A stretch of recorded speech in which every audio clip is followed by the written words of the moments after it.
우리나라가 거의 꼴찌에서 1등, 2등 이 정도 수준이랍니다.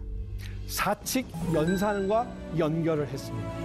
사칙 연산이 뭐죠? 첫째, 더하기, 벌기죠. 두 번째, 빼기, 쓰기죠.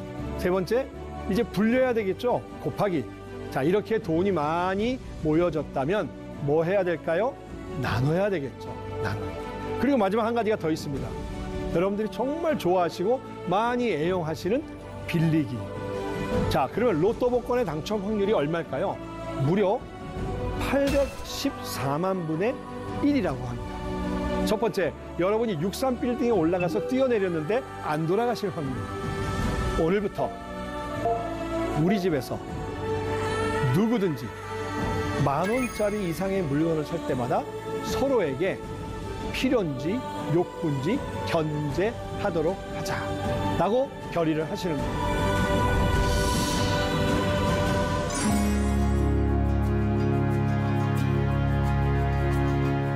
안녕하십니까. 미래희망 가정경제연구소 김남순 소장입니다.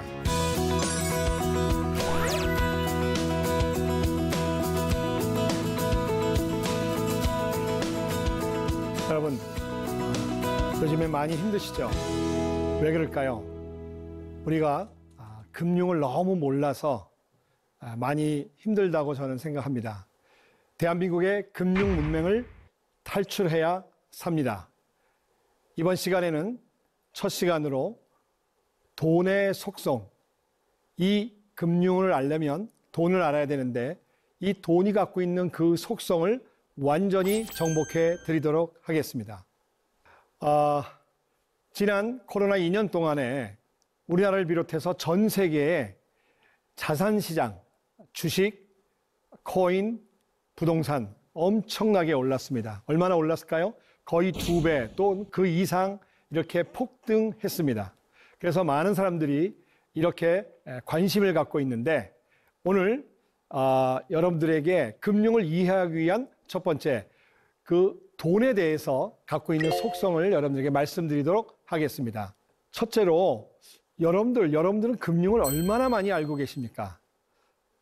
제가 금융 지수를 간단히 테스트해 드리겠습니다. 여러분 카메라를 꺼내서 한번 핸드폰 그 카메라 앱으로 여기를 대해 보시면 웹페이지가 나옵니다. 그걸 따라서 이렇게 들어가 보시면 다음과 같은 10가지의 문항이 나옵니다.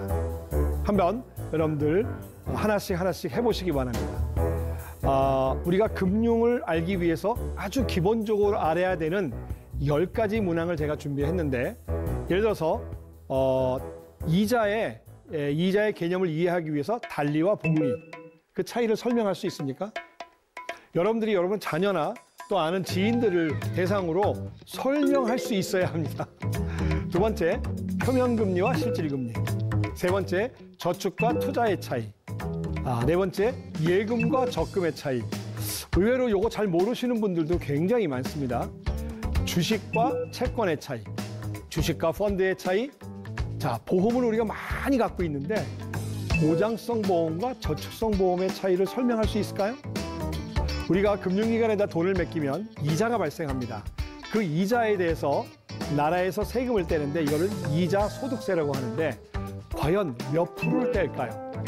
굉장히 중요하죠. 많이 떼면 내가 손해보는 거고 적게 떼면 이익을 보는 거죠. 아홉 번째, 금융상품에 이 세금을 하나도 떼지 않거나 적게 떼는 비과세 제도가 있는데 이게 은행, 증권, 보험회사에 각각 다 있습니다. 그 비과세 제도를 알고 설명할 수 있습니까? 네, 마지막으로 우리가 대출을 받았다면 금리를 인하해달라고 요구할 수 있는 금리 인하 요구권이 있습니다. 이 내용을 알 수 계시나요? 자, 이렇게 10가지를 체크해 보시면 여러분들의 그 금융 지수 상태를 알 수 있는데 여러분은 몇 개를 안다고 체크하셨습니까? 제가 많이 해봤는데 놀랍게도 4개를 넘지 않는다는 사실입니다. 40점이 넘지 않습니다. 평균적으로 한 25점에서 한 35점 사이. 이걸 우리가 뭐라고 얘기하죠? 문맹이라고 얘기합니다. 한 언론사의 그 기사를 보니까 아시아에 14개 나라 어머니들을 대상으로 금융지수를 알아보니까 충격적입니다. 우리나라가 거의 꼴찌에서 1등, 2등 이 정도 수준이랍니다. 자, 이렇게 우리가 금융에 대해서 너무 모릅니다. 그러면 어떤 일이 생길까요? 두 가지가 생깁니다. 우리가 얻어야 될 이익을 못 얻거나 당하지 말아야 될 피해와 손실을 당하게 됩니다. 그래서 이번에 제가 금융문맹 탈출 이러한 내용으로 주제를 잡았고 오늘 그 첫 시간 돈에 대한 속성을 이해하는 시간을 가져보겠습니다. 자, 이 돈의 속성을 정확히 이해해야 올바른 습관을 갖게 되고 그 올바른 습관이 길들여져야 부자가 된다는 사실입니다. 제가 한 34년 이 돈을 연구하다 보니까 터득하게 된 내용입니다. 자, 저는 이 돈의 속성을 우리가 잘 이해하고 기억하기 좋으라고 사칙 연산과 연결을 했습니다. 사칙 연산이 뭐죠? 첫째, 더하기, 벌기죠. 두 번째, 빼기, 쓰기죠. 세 번째, 이제 불려야 되겠죠? 곱하기. 자, 이렇게 돈이 많이 모여졌다면 뭐 해야 될까요? 나눠야 되겠죠. 나누기. 그리고 마지막 한 가지가 더 있습니다. 여러분들이 정말 좋아하시고 많이 애용하시는 빌리기, 대출이죠. 자, 이 5가지에 대해서 제가 하나씩 설명드리겠습니다. 첫째, 돈 벌기 습관. 제가 연구를 해보니까 이 돈 벌기의 습관은 딱 하나밖에 없다는 걸 알게 됐습니다. 놀랍죠? 굉장히 많은 것 같지만은 원리는 딱 하나입니다. 돈은 일과 땀을 통해서만 생긴다라는 사실입니다. 우리는 열심히 일을 합니다. 직장에도 나가고 사업도 하고 노동도 하고 그런 것을 통해서 우리가 버는 것, 이것이 가장 정상적이고 중요하다는 겁니다.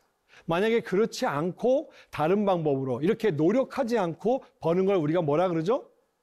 일확천금. 그렇게 해서 돈을 버는 것을 습관이 되고 관심을 깊이 갖게 되면 결국은 어떻게 될까요? 굉장히 삶이 어려워지고 잘못하면 패가망신할 수도 있습니다. 자, 그래서 제가 그 일확천금에 대해서 생각을 해보다가 일확천금의 가장 대표적인 게 뭐죠? 복권이죠. 여러분, 복권의 대명사는 로또입니다. 자, 이 복권은요, 원리가 뭘까요? 원리는요, 확률입니다, 확률. 자, 그러면 로또 복권의 당첨 확률이 얼마일까요? 무려 814만 분의 1이라고 합니다.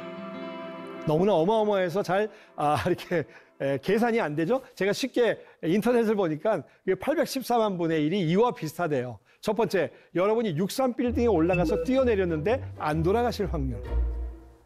두 번째, 여러분이 지나가는 사람의 핸드폰을 번호를 알아맞출 확률. 세 번째, 할아버지, 아버지, 아들이 3대가 대를 이어서 벼락에 돌아가실 확률. 자, 이게 814만 번의 1이 확률이랍니다. 63빌딩에서 814만 번 뛰어내려서 딱 한 번 살 수 있답니다. 여러분, 여러분의 인생에서 이와 같은 3가지 일이 일어날까요? 안 일어날까요? 안 일어납니다. 안 일어납니다. 절대 일어나지 않습니다. 그래서 저는 여러분들에게 돈 벌기 습관 첫 번째 드리고 싶은 말씀이 내 인생에 로또는 없다라는 것을 꼭 명심하시고 여러분들이 쉽게 돈 버는 것에 관심을 갖지 마시기 바랍니다. 앞서 제가 말씀드린 대로 주식, 비트코인 왜 합니까? 대부분의 사람들의 마음속에는 이 안에 일확천금의 생각이 들어 있다는 겁니다. 별로 노력하지 않고 공부하지 않고 애쓰지 않고 그냥 누구한테 들은 정보 이런 내용으로 주식을 사서 저는요 주식을 사서 1년에 한 5%, 7%를 목표로 한다는 사람 거의 못 봤습니다. 전문가들은 그렇게 합니다. 저도 자산 관리를 하는데 저의 목표는 4에서 5%입니다. 이 정도 얘기하면 다 웃습니다. 아니 그런 거 그 정도의 목표 할 게 무슨 주식 투자하냐고. 비트코인이요? 우리나라 비트코인의 하시는 분들이 한 800만 되는데 그중에 한 60%가 20, 30대 청년이랍니다.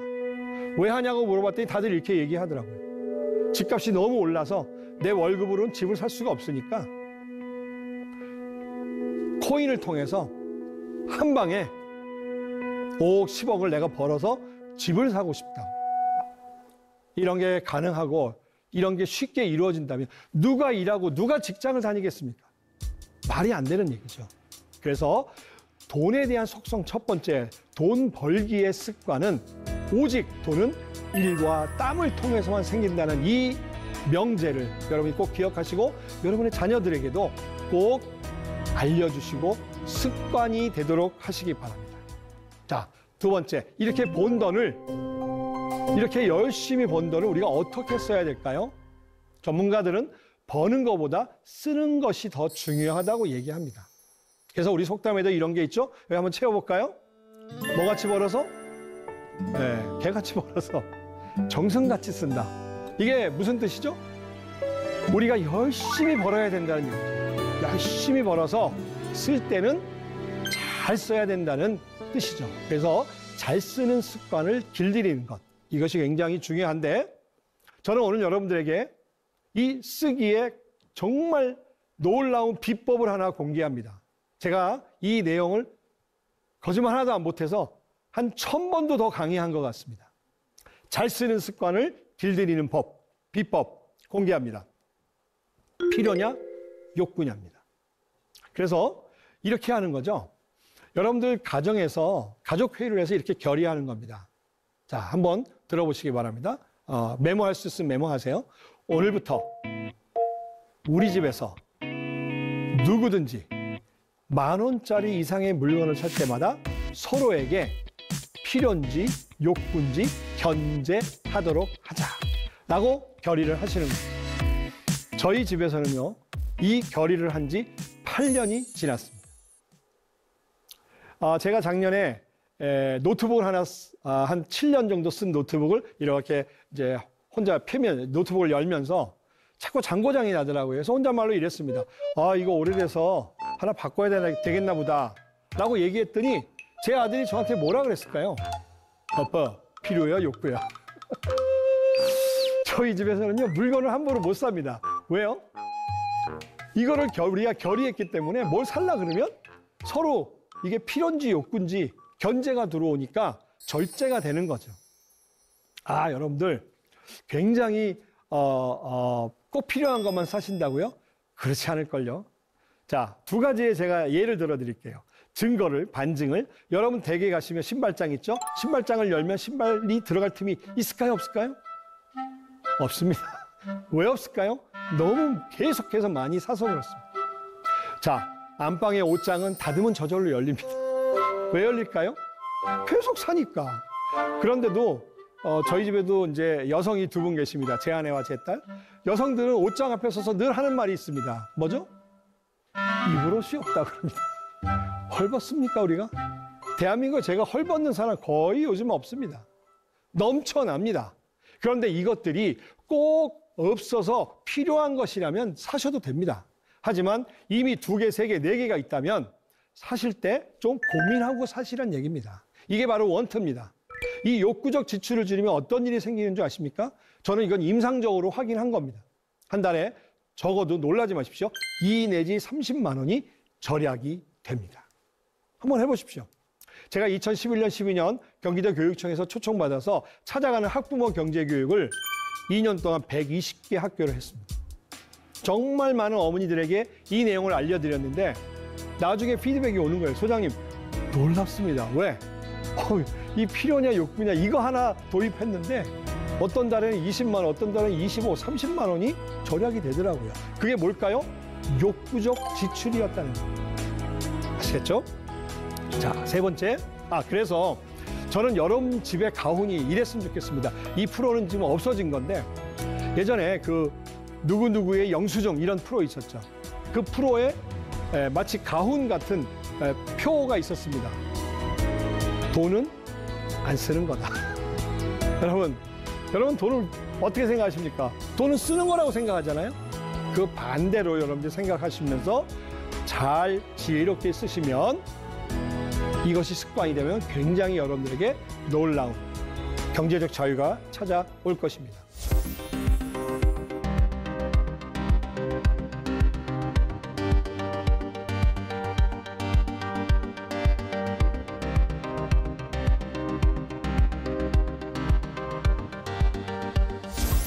자, 세 번째, 이렇게 아끼고 아낀 돈을 이제 불려야 되겠죠? 놀라지 마십시오. 전 세계적으로 돈을 불리는 방법은 딱 두 가지밖에 없다는 사실입니다. 하나는 저축, 하나는 투자입니다. 그런데 이 저축과 투자는 성격과 목적이 완전히 다릅니다. 첫째, 저축을 볼까요?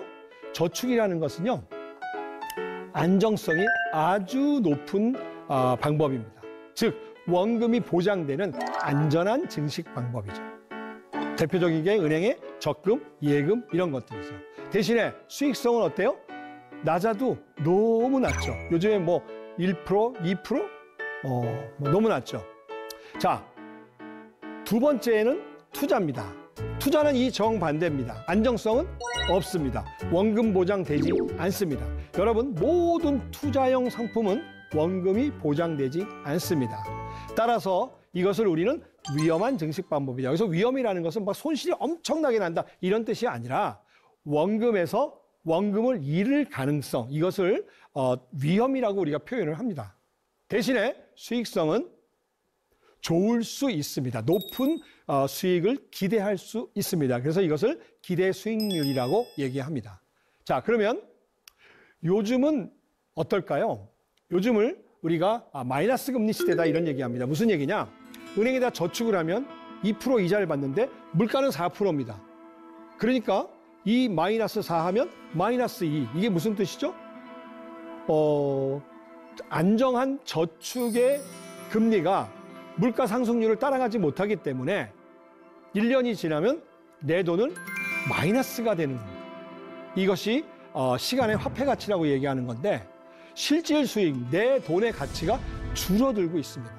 그래서 요즘 같은 시대에는 저축보다는 투자를, 그런데 두 가지를 골고루 해야 될 필요는 있습니다. 아시겠죠? 자, 저축과 투자가 두 가지가 돈을 불리는 좋은 방법이고 습관이다. 네 번째, 자, 돈을 나누는 건데요. 가진 돈을 나누는 방법은 굉장히 많은데 이거는 누구나 할 수 있습니다. 그리고 여러분과 여러분 자녀를 위한 가장 큰 투자가 될 것입니다. 세 가지가 있는데 세금, 헌금, 기부입니다. 여러분, 우리나라는 세금을 누진율을 적용합니다. 누진세. 뭐죠? 소득이 높을수록 세율이 높아집니다. 이게 무슨 뜻일까요? 돈 많이 버는 분들에게 세금을 좀 많이 걷어서 좀 어려운 분들에게 나눠주자. 일종의 소득 재분배의 기능이 있는 거죠. 그래서 복지를 통해서 우리가 많은 어려운 분들에게 돈을 나눠주고 있습니다. 그래서 세금은 우리가 정당하게 꼭꼭 잘 내야 된다. 두 번째는요, 헌금, 그다음에 기부가 있습니다. 여러분들이 종교 생활을 하신다면 그 여러분들의 종교단체에다가 헌금하는 것, 그것도 굉장히 좋은 나누는 습관이고요. 마지막으로는 그 외에도 여러분들은 정기적으로 기부를 하시기 바랍니다. 그리고 여러분의 자녀들에게도 이 기부를 가르치셔야 됩니다. 우리가 돈을 많이 벌고 많이 불렸는데 남을 위해서 한 푼도 안 쓰는 사람, 그걸 뭐라 그러죠? 스크루지 할아버지라고 합니다. 스크루지 할아버지는 잘 아시겠지만 친구가 없었습니다. 이기적인 삶을 살았기 때문에. 그래서 꼭 나누는 삶을 사시기를 바라고 자녀들에게 그걸 가르치셔라. 자, 마지막 다섯 번째, 빌리기입니다. 탈무드에 보면요, 빌리기에 대해서 너무 정확한, 이거 아주 저는 이 말 너무너무 좋아하는데 이렇게 써 있습니다. 필요한 돈을 빌리는 것은 마치 가려운 곳을 긁는 것과 같다. 여러분, 이렇게 가려우면 긁죠? 그럼 시원해요. 좀 있으면 어떠죠? 더 가려워요. 그래서 박박 긁어요. 이렇게 몇 번 하다 보면 피가 납니다. 우리가 돈이 필요해서 돈을 빌립니다. 당장은 괜찮습니다. 시간이 지나면 어때요? 더 목마릅니다. 왜? 이자에 또 이자를 내야 되니까. 그래서 결국은 나중에 파산하게 된다는 사실입니다. 그러나 오늘날 한국은 돈 빌리기가 너무 쉬운 환경이 됐습니다. 금융기관은 뭐 우리에게 돈 빌려주지 못해서 난리가 났습니다.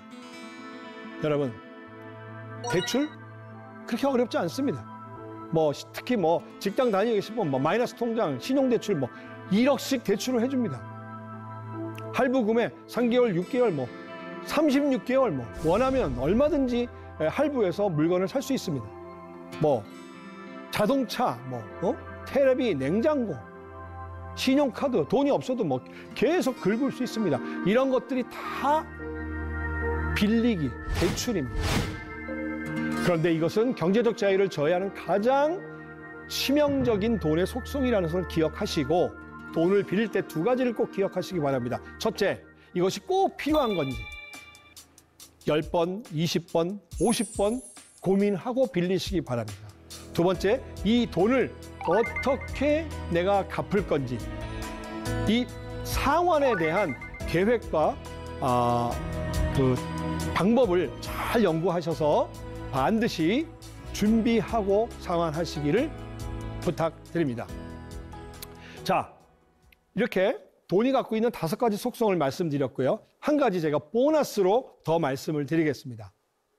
많은 분들이 자녀 경제 교육에 대해서 관심을 가지면서 용돈 관리 어떻게 하면 좋아요? 묻는데 제가 아주 신박한 용돈 관리법을 말씀드립니다. 첫째, 이것도 벌기, 쓰기, 불리기, 나누기와 딱 연관이 됩니다. 첫째, 홈 알바를 통해서 돈 버는 체험을 꼭 하도록 해주시기 바랍니다. 그래서 여러분들 용돈을 2만 원 주고 싶다. 10,000원은 그냥 주고 10,000원은 홈 알바를 통해서. 홈 알바가 뭐죠? 뭐 안마, 쓰레기, 뭐 구두 닦기, 뭐 분리수거 이런 거 있잖아요. 그렇게 해서 돈은 일과 땀을 통해서 벌린다는 것을 가르쳐야 되고요. 두 번째, 남은 용돈의 2배 적립해주기. 이게 이제 올바로 쓰기를 가리키는데 이것도 대단한 이 내용입니다. 여러분 자녀에게 이렇게 약속하십시오. 철이야, 엄마가 너한테 10,000원을 줄 테니까 마음대로 써라. 한 달이 지난 다음에 네가 남은 돈이겠지? 그 남은 돈의 2배를 엄마가 적립해 줄게 라고 약속을 하는 겁니다. 자, 그러면 우리 철이는 어떨까요? 잘 안 쓰겠죠. 6,000원이 남았어요. 그럼 얼마를 줘야 돼요? 12,000원을 통장에 넣어주는 겁니다. 자, 그러면 이 통장에 남은 돈의 2배가 계속 쌓여가겠죠? 이게 뭐죠? 돈을 웬만하면 잘 안 쓰는, 지혜롭게 쓰는 그런 게 몸에 배겠죠. 이거요, 아까 말씀드린 경기도 교육청 어머니들이 2011년에 히트 상품으로 선정해 주신 겁니다. 자, 그래서 올바로 쓰는 방법을 습관이 되도록 하는 거고요. 세 번째, 불리기는요, 적금과 투자, 펀드 같은 것을 어릴 때부터 5만 원, 10만 원 해서 자기가 이것을 경험하도록 하는 것, 이것이 굉장히 중요합니다. 여러분, 이스라엘은 성인이 되면 13살이 성년식을 하는데 그때 많은 주위의 지인과 친척들이 돈을 준답니다. 성년 기념으로. 근데 그 돈이 보통 한 2, 3천만 원 정도 된대요. 그래서 아이들은 이걸 갖고 적금과 펀드, 주식 같은 걸 해서 불려서 대학 갈 때 정도 되면요, 이게 보통 한 1, 2억, 많으면 2, 3억 이렇게 된대요. 자, 그렇게 돈을 불리는 경험을 어릴 때부터 시키시기 바라고, 또 일부는 남을 위해서 꼭 사용하도록 나누기죠.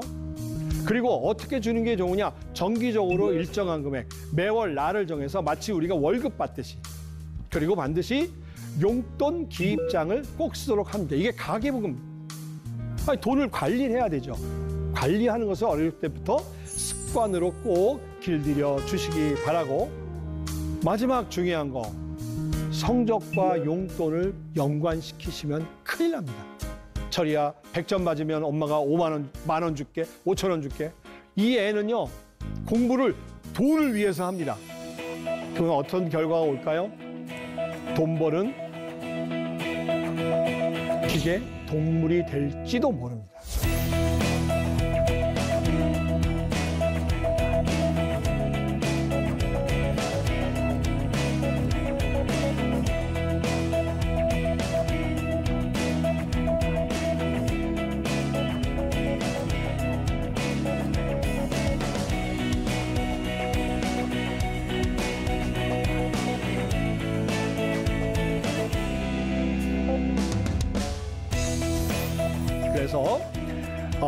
이것도 질문들을 많이 하시는데 여러분들이 꼭 주고 싶다면은 그 아이에게 다른 걸로 뭐 어디 놀이공원을 간다든지 이런 걸로 보상하시기 바랍니다. 그래서 제가 여러분들에게 이 금융문맹 탈출 아카데미라는 이런 내용을 소개하고 싶습니다. 이번에 말씀드리는 것이 이 금융문맹 탈출 아카데미 압축판입니다. 만약에 여러분들이 원하시면 여러분들의 기관, 단체에 제가 줌으로 이런 내용을 아주 소상하게 강의별로 한 90분씩 준비해서 금융문맹 탈출 아카데미를 시켜드릴 수 있습니다. 필요하시면 나중에 연락 주시기 바랍니다. 자, 오늘 이번에 첫 번째 시간 돈의 속성과 5가지 속성 말씀드렸죠. 그리고 용돈관리법 여러분들 꼭 기억하시고 좋은 습관 길들이시길 바라면서 오늘의 강의 마치겠습니다. 감사합니다.